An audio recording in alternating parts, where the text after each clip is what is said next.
The next step is to dream. And I mean actually dream.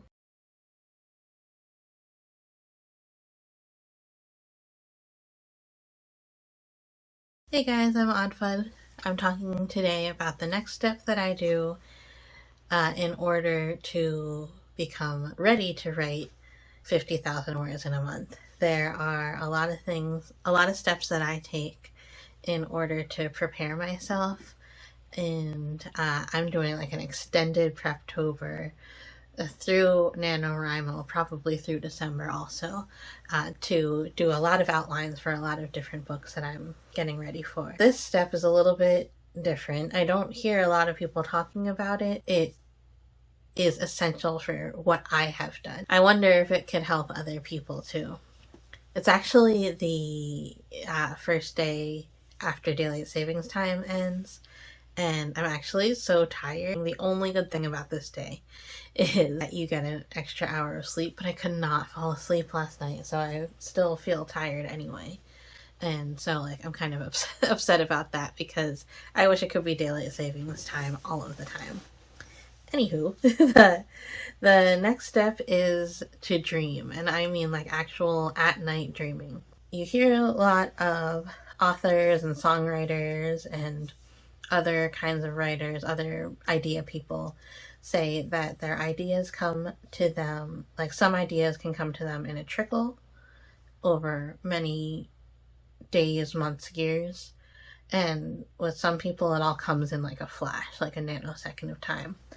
And I have experienced both of those, and actually both of those have been influenced by my dreams. Sometimes the dreams happen after I've already been noodling around with an idea in my head and something falls together about it, like the character, like I can see the character in my dream, or like the mood that they have, the attitude, or like a relationship that they have with somebody else. Sometimes the overall mood and or theme of the story can come to me in a dream after I've been thinking about it. Or sometimes I haven't been thinking about, like I don't know what my next write is going to be. I don't know what my next novel is going to be. And then randomly I just have a dream that has a story and has like kind of like conflicts and arcs and everything. Everything happens in the dream and I'm like, I got it. I know that this is going to be a book. Now, it never comes to me entirely, of course. Like, that's why it's only one of the steps of the many steps that I'm going to be sharing this month. And all of a sudden you open a door, and instead of it being like all of these different paths, it's just one path, and you know what you have to do in order to plan and continue writing the book until you have a finished novel.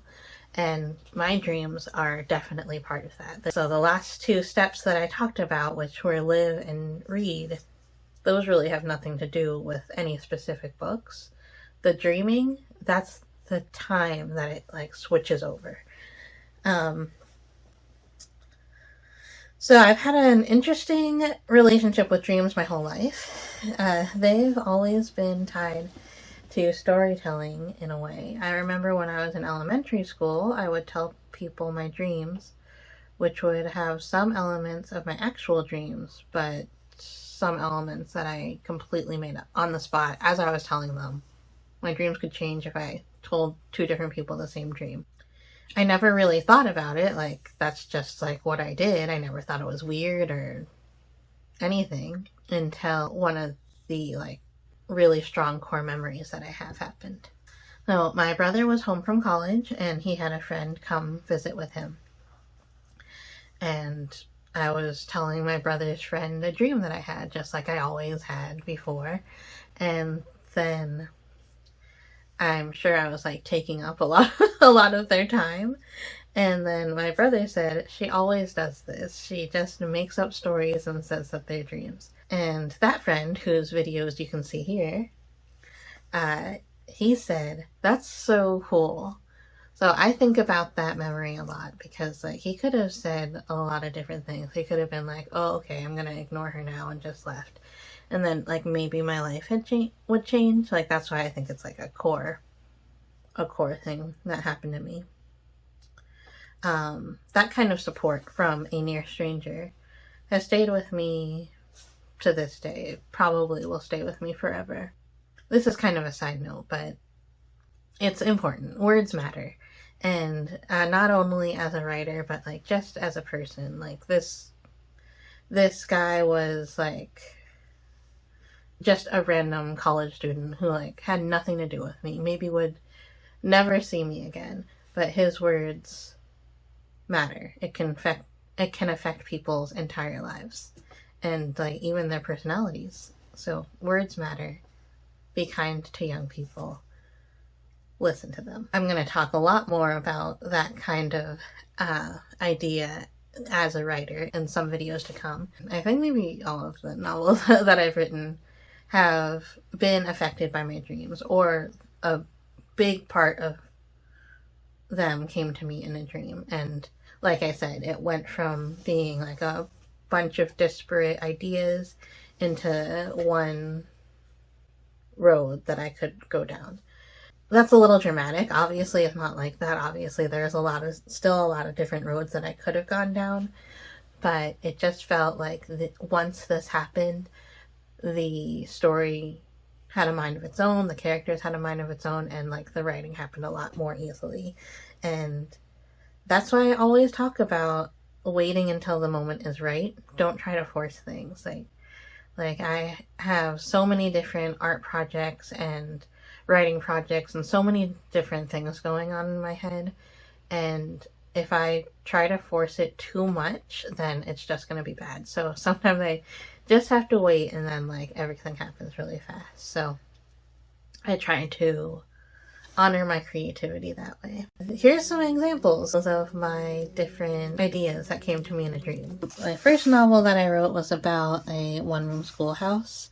And I knew I was writing it about the one-room schoolhouse. I knew that there was going to be some sort of love triangle thing going on. There was going to be some grappling that the girl has about her time in a one-room schoolhouse and how like maybe it was unfair and she took advantage of it being unfair. But I didn't get the mood. I didn't get the attitude that she had. So like I had a vision of a girl sitting on a billboard, like not on top of a billboard, but you know how it has like that space for the people who change the billboards to like stand when they're changing the billboards, or like you know that episode of Boy Meets World where there's the Eskimo. It's called the Eskimo, and the idea is there's always an Eskimo sitting in your way, but you can always find a way. So it was really cold, but the Eskimo was eating ice cream.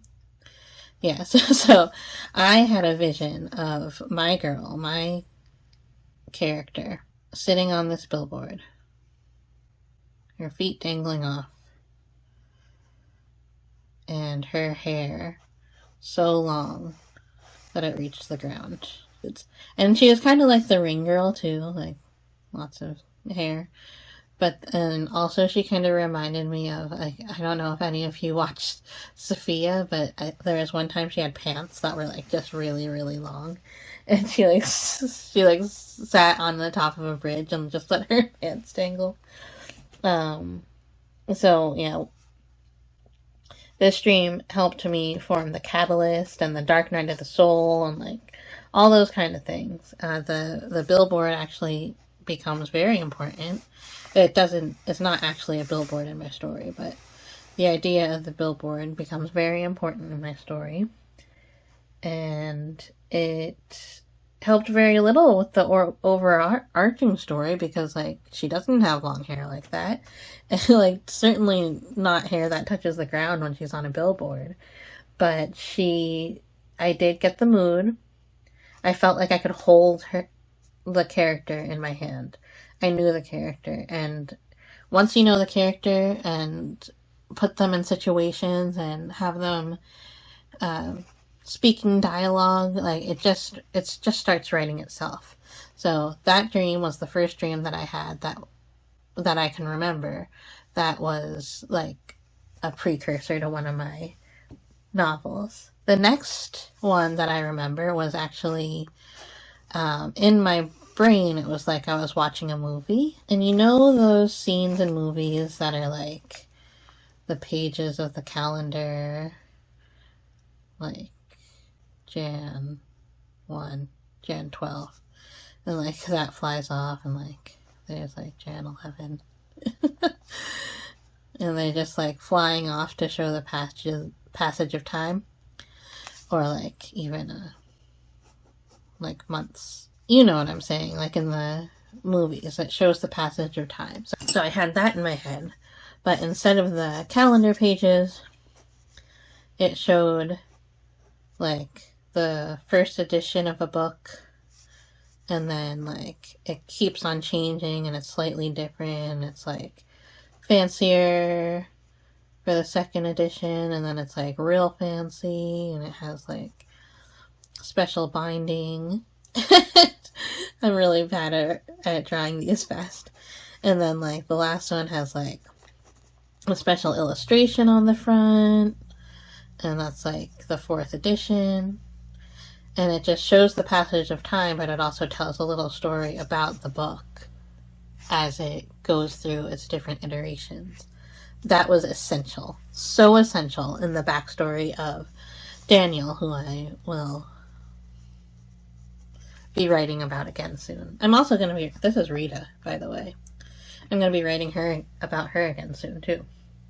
So, when I have these stories, or these dreams, and I get the idea about the character, I get really attached to the characters. And that's kind of why I'm even doing this, like, all outlining NaNoWriMo, is because I have so many ideas for these characters that I've already written that I want to write prequels and sequels to the books that I've written. Then there is The Bad Bowling Alley. So these were more like flashes that came to me in my dreams, and then The Bad Bowling Alley was more of a more formed story that had more parts, more moving parts.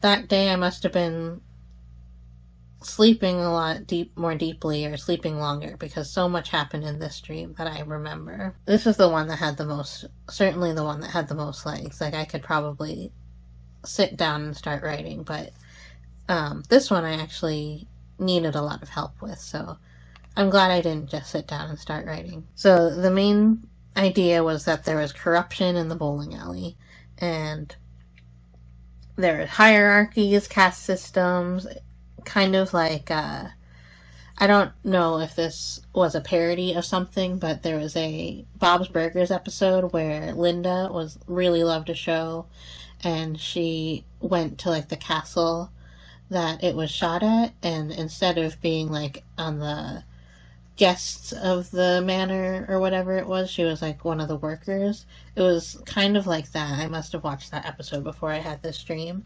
So it was kind of like that, where there was like a big hierarchy about the different people who worked at the bowling alley. I didn't get that much from the character, who is Ruthie in this one, by the way.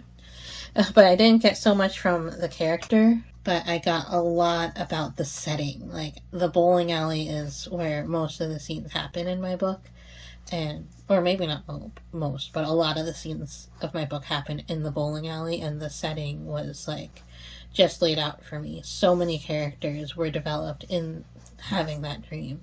So it's, like, kind of crazy. Something that I do that's pretty important to me is I'm like sleeping and I'm dreaming, and I'm probably mumbling, because I do mumble in my sleep. I'm like, and then when I wake up and it's morning, and I know this is probably bad for me, but I don't get out of bed. If there's something that's going on, sometimes like I don't even open my eyes yet, and I'm like still thinking about it, and I'm like, that was important. That was something I need to write down. So I take out my Samsung Notes, and I jot it down. I thought it would be funny if I read some of my Samsung notes, because sometimes when I go back to them later on, I'm like, what the heck? But I still hang on to them, even if they don't make any sense, because one day they will be gold. All right, number 1. So this one I actually don't want to share because I think it's too good of an idea, but I'm going to say what I titled it. Promiscuity for Introversion. So you can take that and do what you will with it, but I have another idea in my head. Number 2, idea for Daniel, ninjas. The bad feelings come out of nowhere. I love that. Now, this is where it starts to get weird. Losing touch with my hands. Lose feeling in hands. Lose sense of touch with hands. Lose relationship with hands. Proprioception. Like, what does that mean? I don't know, but I'm gonna use it one day. You heard it here first. And then this is more of like a general idea. Like, sometimes they don't really fit in with the genre of work that I write, but if the story is good, I still want to write it down because maybe there's something there that I can use, or maybe I'll swerve and like want to write another genre one day. Is a woman finds a castle where milkmaids are happy. they can cut their hair and wear overalls and take breaks. Basically, they only talk to each other and see each other. So like this is in like more of like a universe where women who work aren't treated very well.